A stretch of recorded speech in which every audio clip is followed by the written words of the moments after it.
Peace, people. Welcome to another edition of Politics as Usual. This is episode 9. I'm here with my co-host, Nate. What's good, Nate? What's going on, Sue? Good. Another day, man. I'm ready to get in this. Another day without nuclear war. So, that's good. We're going to have to touch on everything that's going on with North Korea. We're going to give our thoughts on that. We're going to touch on, our main topic is going to touch on something called Operation Breadbasket that Martin Luther King talked about. A lot of people don't know about that. We're going to discuss that. We're going to explain to y'all what it is and whether or not it should be something applied to today's times. So we're going to get into that. But our first story, we want to touch on the war on drugs, which shouldn't be a war anymore. I mean, if it really is a war on drugs, we have been lost that decades ago. So reason why I want to touch on this because you have Secretary John Kelly. He's the Secretary of Homeland Security under the Trump administration. He recently came out and said the war on drugs is not going to apply to weed under his department. Now, this surprised me because everything we was hearing from the Justice Department been the opposite direction with Jeff Sessions. So I want to ask Nate, how do you make sense of this? So what direction is the Trump administration going when it comes to marijuana? Because we seem to be getting two different messages right now. Well, I think that pretty much the reason why we're getting conflict in views on this is because I believe this whole cabinet is conflicted right now. Like, there is no one person on any page right now. As we talk about, I don't believe there's a true war on drugs with marijuana. There's no way when we have it legal in different states and more states actually pushing it. And I'm in a pretty conservative state in South Carolina. And South Carolina is really thinking about legalizing definitely medical marijuana, but that's going to eventually turn into where people are going to start farming marijuana. Why? Tobacco sales are down. Let's just be honest. So people are not necessarily growing tobacco at the rate that they were growing before. So now what's the next cash crop? And I think that I just don't see Jeff Sessions winning that battle. I really don't. If it doesn't infringe upon that security, and then we also have it legal in so many different states. Now that's the issue. The federal government still has issue with marijuana, and this is where the battle is coming in at. But I really think that Jeff Sessions is going to lose that battle. There's no way he wins that battle. I think the bigger issue is, though, most African Americans get arrested for marijuana, distributing marijuana, selling marijuana. So now you get into the thing with, everyone who was charged before. Are they going to necessarily be released? Is time going to be reduced? Like, it's going to throw like a wrench inside of our Justice Department. And I think that that's what Jeff Sessions is probably looking at as well, too. How do I litigate and how do I handle a situation where now marijuana is going to be taken off this list as a what is it, a class 1? What do they call it? Schedule 1, yeah, Schedule 1 drug. Right. I mean, it's really easy to do because what that means is that they can take it off that list because right now the federal government is saying marijuana have no medical value. And we all know that is total BS. They basically classify it the same as heroin, which it shouldn't be at all. We all know that's ridiculous. And they know that make no sense. It's all stemmed from this propaganda that happened under the Nixon administration. Now, with the Nixon administration, they have studies on marijuana. And it turns out the studies concluded things that President Nixon didn't want. So he purposely lied about it. Do your research on that. So we had this war on drugs. And during the Nixon administration, he wanted to demonize marijuana because he wanted, and you can listen to this. This is actually facts. He wanted to demonize Black people. That was an easier way to lock us up. Also, he wanted to demonize hippies too, because you remember at the time it was the big hippie movement. So those was two groups that that he wanted to target. So this is where this all stemmed from, and now public perception is starting to change. Now, I just recently seen a poll. I wish I remember where it was from, because I hate when people just cite polls and numbers and don't give the source. I wish I remember where it's from. But right now, last poll I see, about 60% of Americans agree with legalizing marijuana. Right. So, I don't know So, how they. No, can I Go say ahead. that just to piggyback on what you're saying? So just to Yeah. add here, like this article is saying, medical marijuana is already legal in 28 states, Mhm. while in 8 states, while in 8 states plus Washington D.C., where this is Yeah. getting legislated, marijuana is legal for recreational use. That's all I'm saying. I mean, what is this, prohibition? I don't know. Yeah, but you know who we have as Attorney General and his views on marijuana. Like, this goes back decades with him. So we'll see. It'd be pretty easy to legalize marijuana. I know you were saying earlier he's looking what to do, but before President Obama left office, and he should have moved marijuana from a Schedule 1 drug. He should have did it while he was in office. But before he left, he was releasing non-violent drug offenders before he left. He broke a record, matter of fact, for releasing non-violent drug offenders and giving them pardons. So you could do that. You could easily do that. But I look at President Trump. Somehow, I just don't see him doing something like that. But hopefully, with what Secretary Kelly is saying, hopefully this is true. But I don't know. I don't know, because this is not new. You didn't have different federal agencies clashing on policy before. Mm-hmm. So who knows? This is something we got to look out for. And this is why it's good to be vocal. Right now, you have Oregon taking steps to try to protect their citizens from the federal government. But, I don't know how effective that's really going to be, because, in the Constitution, it's the supremacy clause. The federal government has supremacy over state laws. Absolutely. So this is why this is such a dangerous situation, and this is something we have to keep an eye out for. Absolutely. Yes. So and the Supreme Court justices, as we talked about, because this could go to the Supreme Court. So it could. It definitely could, because it's hard to have 50 different laws, man, when it comes to an issue. I mean, eventually, like, gay marriage had to go to the Supreme Court, but this is a different issue. I wonder how that would work, whether it would go to the Supreme Court or not. This is a tricky situation.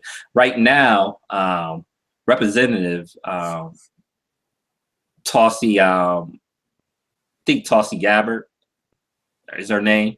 yeah. She have the representative from Hawaii. She introduced legislation in the House of Representatives to decriminalize marijuana. So we'll see how that goes. It's bipartisan too. She actually got a Republican co-sponsor in the House of Representatives with her. But we see, because there's a lot of Democrats against it too, against the legalization of marijuana as well. Now I'm hearing myself echo real quick. I don't know what just happened there.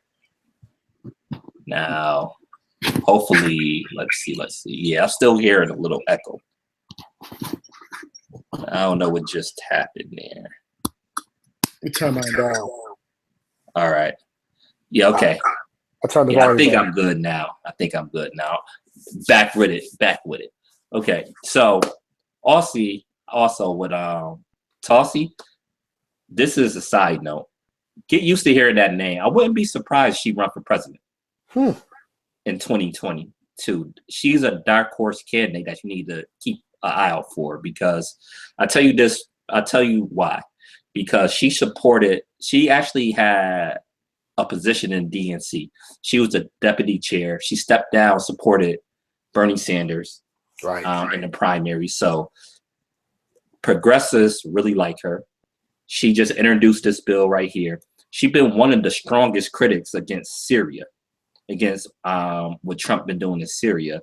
She's been probably the biggest critic, and she been getting criticized by a Democratic establishment for speaking out against the Syrian strikes. But she absolutely right with everything she's been saying, and also she's a military veteran. She actually served in Iraq too, so didn't know that about she Tulsi. actually got. Yeah, so they can't demonize her like that either. She's a name to keep a watch out for. A dark horse candidate that a lot of people haven't heard of. That I think could make a push in 2020, but that's neither here nor there. That's a long time. That's a long time from now. You have anything else to add, Nate? No. I love it. Yeah. Okay, now speaking of foreign policy, we talked about Syria last week, and like we said last week, nothing really came about it. He did those bombings, and what else have you heard? Nothing. No clear policy. Like we told y'all last week, it was just for show. That was just for show because he didn't stop anything. I don't know. Let me ask you this. Was the bombings in Syria and then the later bomb In dropped in Afghanistan, the quote unquote mother of all bombs. All bombs. Do you think that was just a show of force for North Korea, like as a strategy, or do you think Trump is either capable of having a strategy like that? What's your thoughts on that? I don't think it was a show of force. I think it's just Trump showing that he's doing something, that he's going to be tough, and that he's willing to pull the trigger. Yeah. Now, he is letting the world be on notice that he's willing to pull the trigger.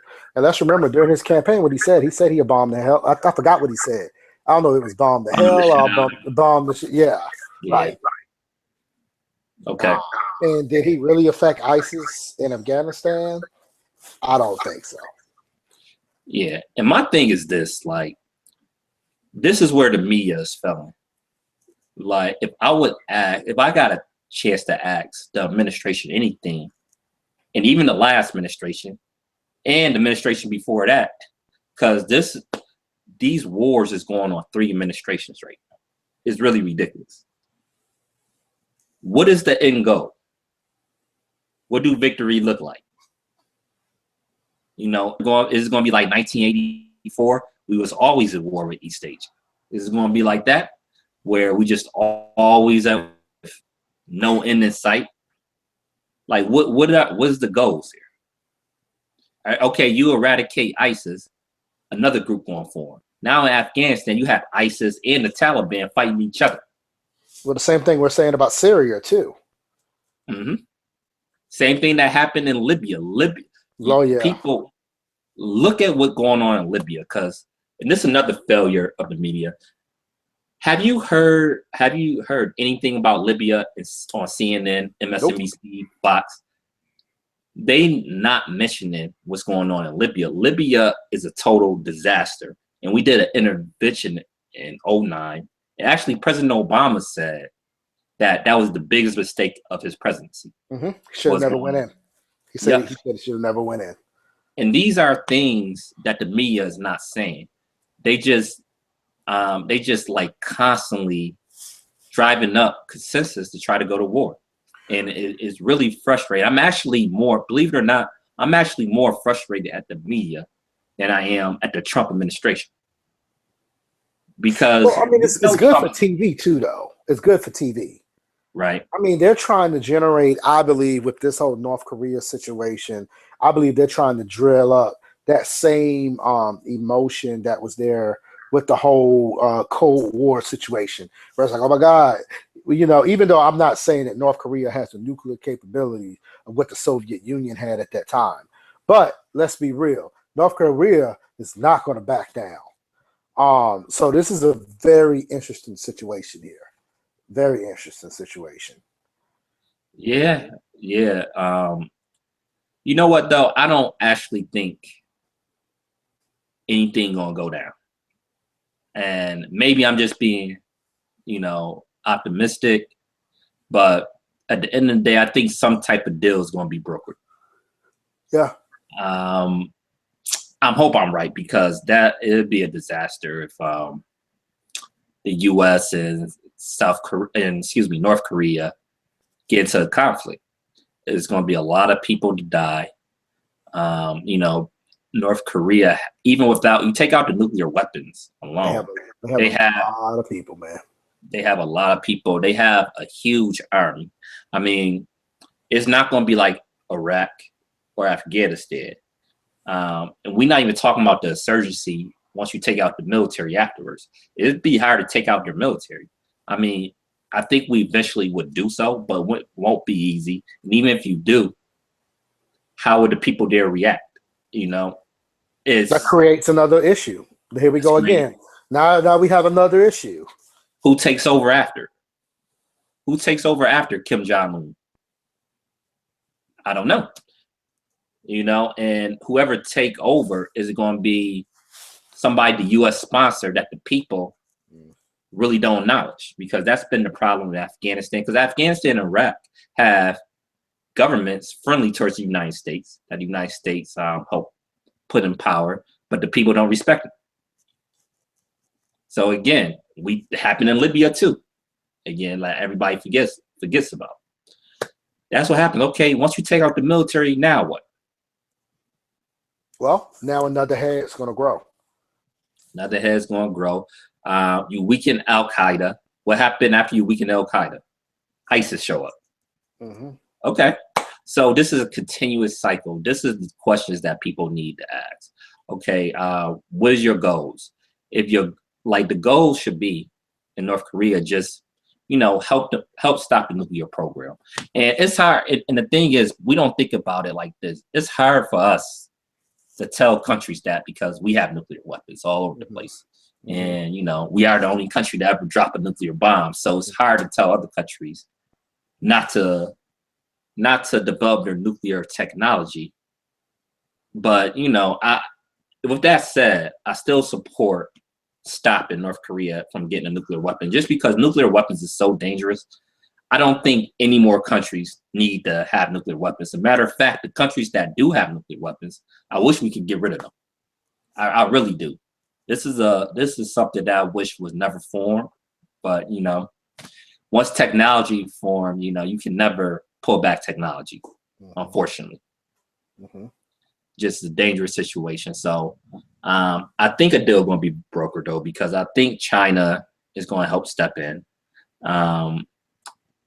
And even though North Korean leadership is irrational sometimes, I don't think they really out for self-destruction.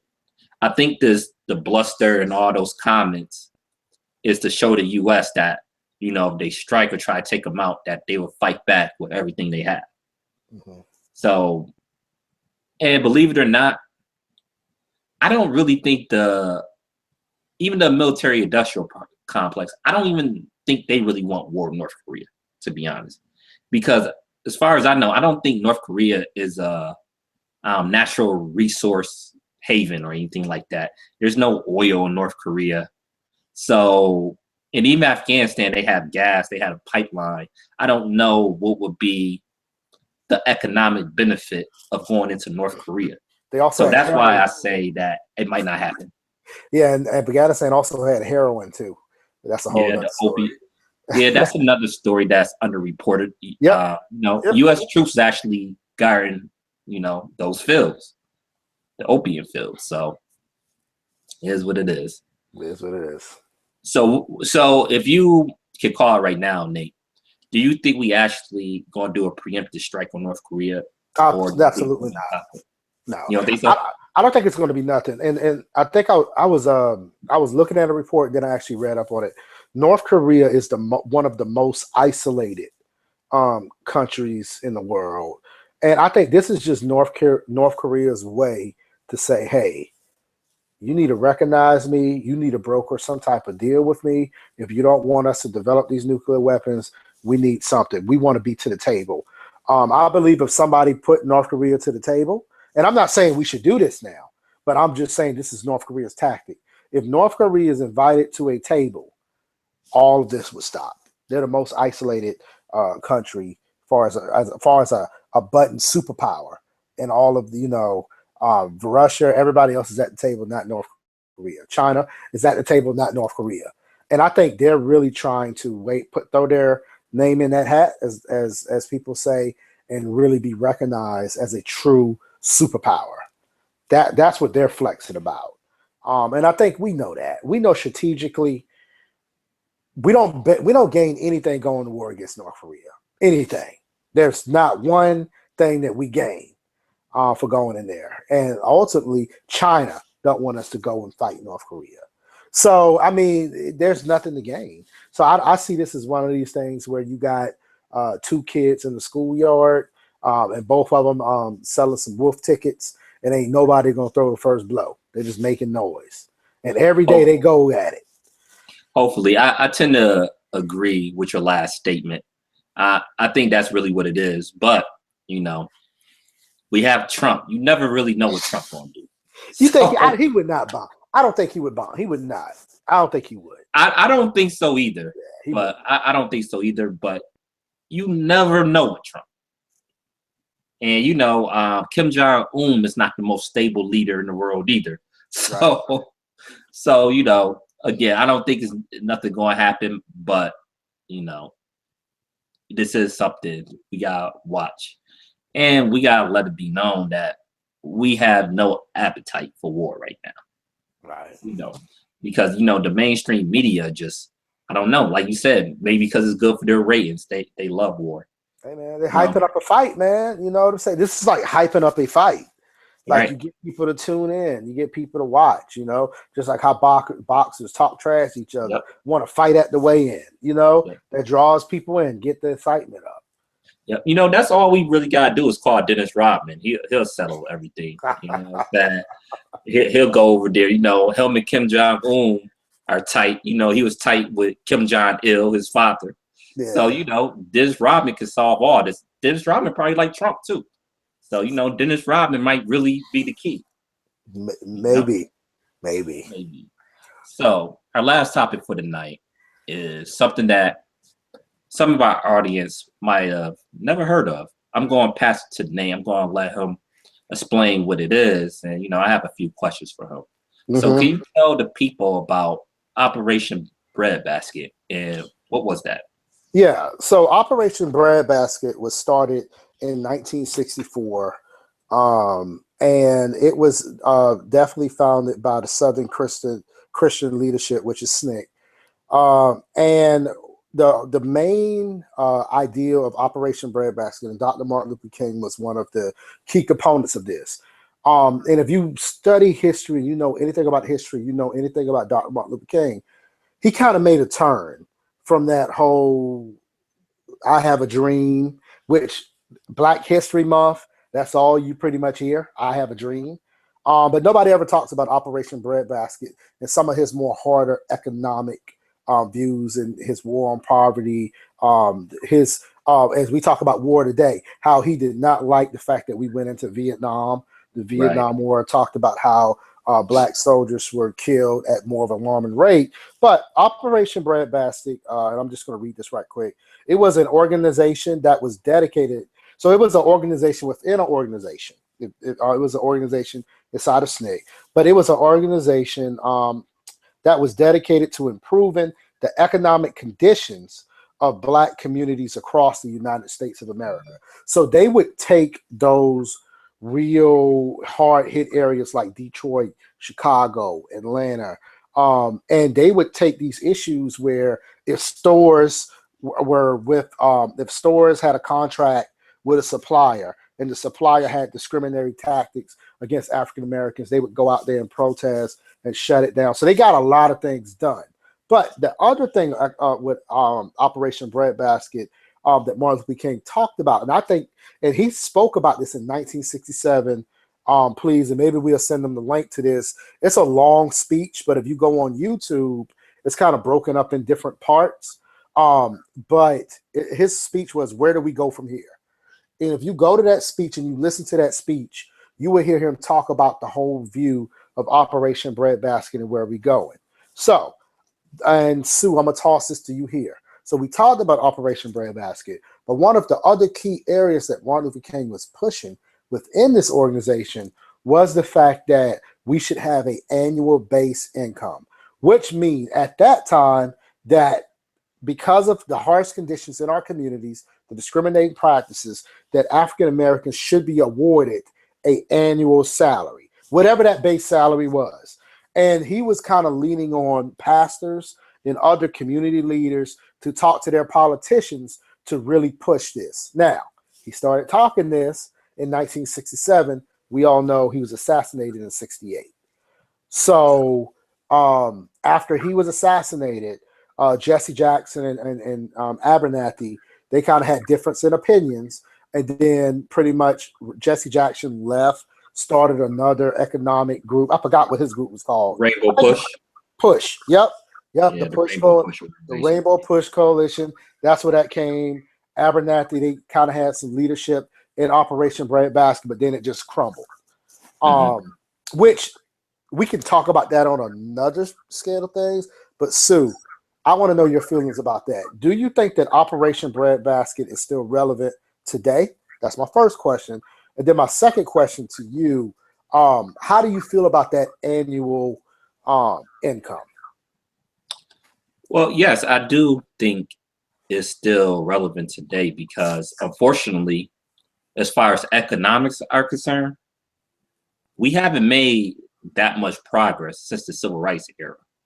Just strictly economics. I'm not saying we haven't made no progress overall, but as far as economics are concerned, I mean, you do have a lot of us that are doing okay and doing better, but you know, we still far behind. You look at the numbers when it comes to poverty. So this is something that need to be discussed. As far as the annual income, I don't know. It's sometimes it's good to say that you don't know. I think this is something that's worth debating though, and doing research on to see how this would get done. Now, because to do this, you would have to do it politically. Now, would this be a form of reparations for Black people?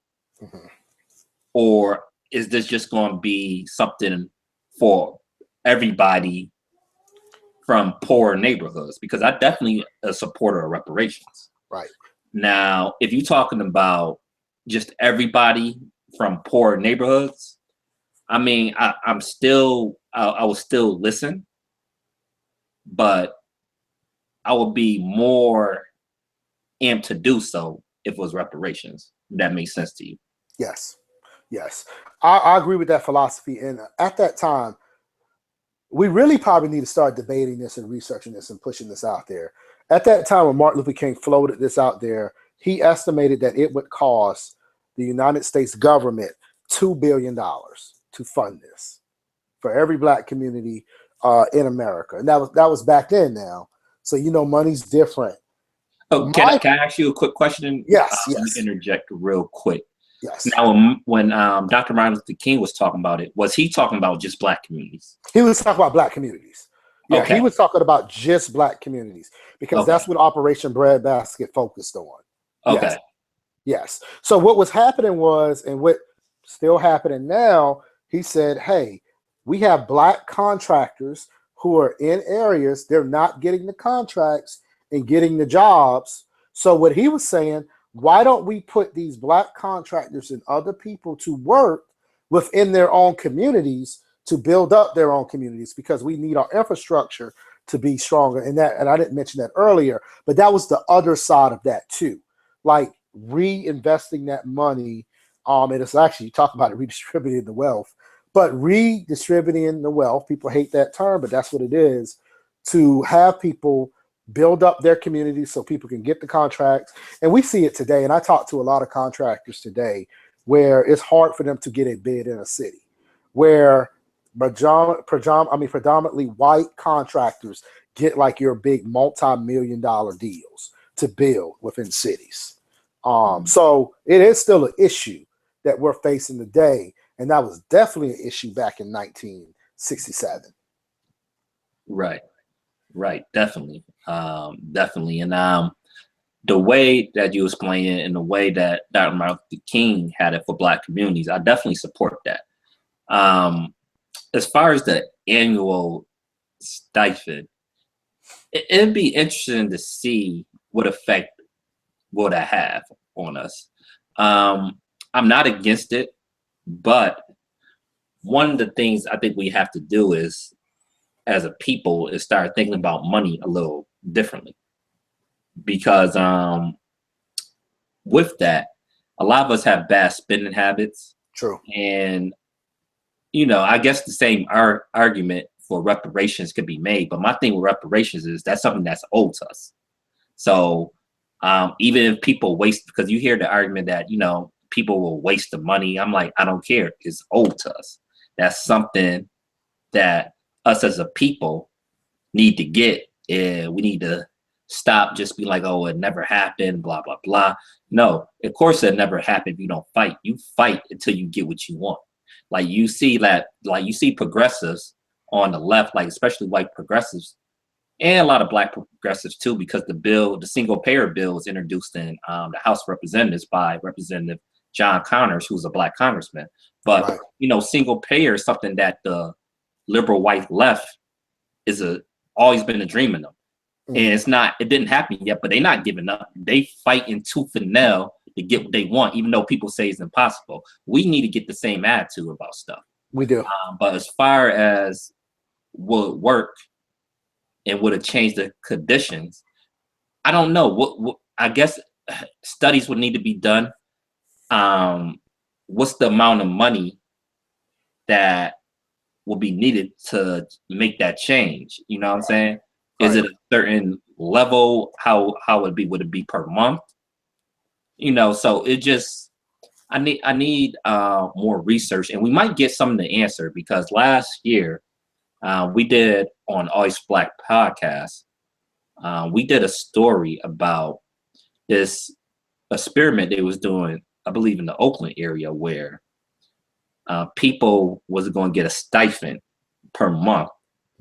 And it was supposed to last for a year.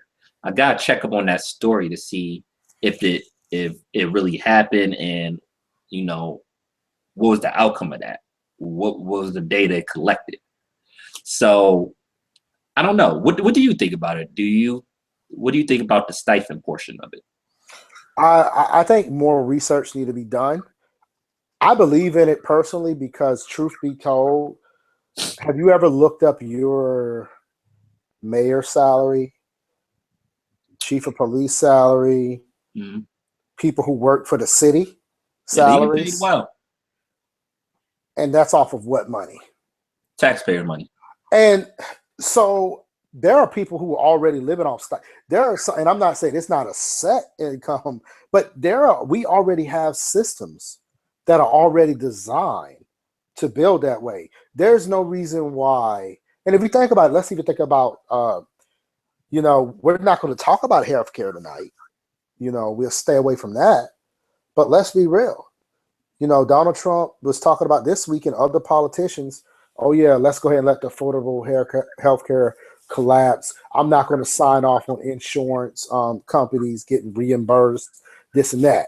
Nobody's talking about giving up their insurance. They have single payer.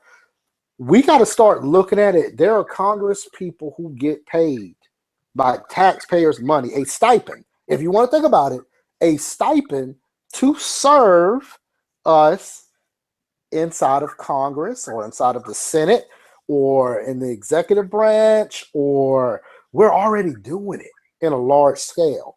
So that's why I don't think it's so far. But I do think that it begins to ruffle the feathers of capitalism a little bit. And that's where we get into a touchy situation. Yeah, that's a good point. That's a really good point about how they basically living off the taxpayer money already. And we know a lot of them not doing what they're supposed to do. Well, hold on, listen, how much money have we spent? Not getting off topic, but seriously, let's talk about this. We've spent $23 million for Donald Trump to travel from Washington, D.C. to Mar-a-Lago. Yeah. No, I'm just being honest now. Yeah. So when we're talking about funding programs and things of this nature, is not how much did they say that mother of all bombs cost? How much did that bomb cost? I forgot the exact amount, but it was a ridiculous amount. I don't know. I did too, but it was a ridiculous. We'll research. We will have that for you next Monday. I mean, it wasn't like $1 million or two. It was a crazy amount of money. They only produced 15. I think they only produced 15 of them. Right. Right. So we just dropped that when we didn't have to. Right. And just say, hey, this is what we have. So you mean to tell me that we could not really look into areas like in South Carolina, where we have the corridor of shame, to where there are some children who go to school and they don't even have heat in their schools. So you mean to tell me that we can pay for somebody to travel from the White House, where he's supposed to be doing his work every day, that's the People House, to his private resort, and we're okay with that? No. I think as a group of people, we have to start debating these things, and we have to start putting these things on the table. Now, like I said before, it's not going to be popular, but we got to start talking about this to kind of fix our situation, because what we're doing as a whole is not working. We can't have an athlete here and there. Now, let me go to this. I forgot. I think they said 60% of all NBA players end up broke after a couple of years. So we're not saying that money is going to fix the situation when we're debating this right now. But what we're saying is we have to start taking some different approaches and looking at some stuff. And you're right, that money, some of that money was owed to us. And that's why we can't catch up. People ask about this gap. Yeah, go ahead. Yeah, let me interject real quick, because there's think tanks all over the place. So there's think tanks that debate these ideas. And as far as a stipend, there's a group, I just read an article a few months ago, matter of fact, that had the same idea about a base salary for everybody in the country. It wasn't specifically to Black people, though. It was to everybody in the country. So, there's groups out here doing this type of research, and we need more Black think tanks to do research like this and prioritize and get an agenda. Like, what is our needs? Now, this is an idea that definitely need to be debated. But we had a Black version, like the Heritage Foundation or the Brookings Institute. Okay, we could say, okay, this is a good idea, but maybe we should prioritize, I don't know, criminal justice reform first, or what's easier to get right now? What victory can we get right now? So it's stuff like this that we gotta debate, and we need new ideas, like you said, because what we've been doing haven't been working. And going back to the civil rights era, like economically, in some areas we actually worse, especially when it comes to Black business ownership. Right. So we gotta. Sue, can I interject here? Go ahead. Do you know how long the Black dollar stays in the Black community?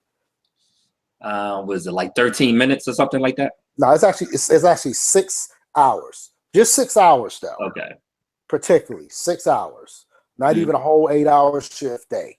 See, that was longer than I thought. I thought it was in the minutes. Yeah.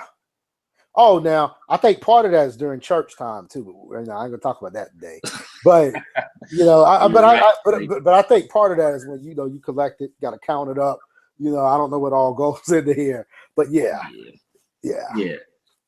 I know it is not long at all, and part of the reason is it's hard to find places to spend your dollars at, the Black dollars at. It's really hard to find Black people in certain positions. Like to let the audience know, we both involved in businesses, like legit business, and I was looking for a Black accountant. Is really hard. Is really hard to find a Black accountant in my area. You know what I'm saying? And we need this type of stuff. I was trying to find a Black business lawyer. Very difficult to do. And it's not even business, it's just like certain certain things, it's just certain function, and it could be a business because you could go to a black law firm, a black accountant that own his own accounting firm. It's hard to find. It really is. I read a story not too long ago about this couple. They was trying to find a black restaurant, just a black owned restaurant, not with black people working in it, but a black owned restaurant on like a Sunday, and I forgot what city it was in, but it was very difficult for them. It was very difficult to do so. So, yeah. So that's part of the problem too. We don't have these businesses to spend our dollars at. you know, that's how it goes. So it sounds like we may have to dust off Operation Breadbasket Yeah. and start talking to our local city councilmen and county councilmen who are African American, who are of color, and say, hey, what do you think about this? Like actually debate them to say, hey, have you thought about this? So we can start taking it to the state levels. And you can be creative too. Like Alaska did something like this for all their citizens, but what they did it was actually done under a Republican governor by the name of, what was her name again? Sarah Palin. Yeah, they actually did this with their oil reserves. Because what she did, it's funny because when she got to the national stage, she was all Miss, capitalism is freedom. But when she was governor of Alaska, this is why she had an 80% approval rate in Alaska, because she basically did socialism. The oil, what she did with the oil money, she did taxes. She gave people a stipend, Alaska residents stipends with the oil money. I mean, so it happens. You got countries like, you go to Qatar. I believe you're a citizen of the country of Qatar. With their oil money, they give their citizens some stipends as well. So obviously not all cities or all states have oil, so you can't do it like that. But there's ways, I'm just bringing that up, there's ways you could be creative with it. Oh yeah, absolutely. Yeah, like tourist area, like if your state is known for something, have a little tax, and maybe that's the way to do it. Or, like, again, this is why it's good to have think tanks, because maybe the stipend is not the best use of the money. Maybe it could be to put back into the schools to give our children the resources they really need, or maybe put into a fund for business development, for small business development in these neighborhoods. I mean, there's multiple things we could do, but I think your overall point is we need to start thinking differently and come up with new approaches and realistic approaches, and know how to talk to the people that need to make it happen. Talk to your representatives. If they not with it, find somebody that is and run them against those politicians. There you go. Yep. Because right now our situation isn't improving, right? So we need to do something different. Right. Have anything else you want to add to this, Nate? No, I think that today's show, man, really got me motivated and ready to tackle the rest of this week. I love it. Definitely, man. Definitely. And we're going to start talking about a little bit more business, because business and economics and politics, they all intertwine. So we're going to start talking about that too. So this is Sue, for Always for Black. And of course, Black is an acronym for Build a Life Through Awareness and Conscious Knowledge. I said, of course, like everybody know, but you should know. Check out alwaysforblack.com. You can check us out there. Check out our podcast there. Peace, people. Peace.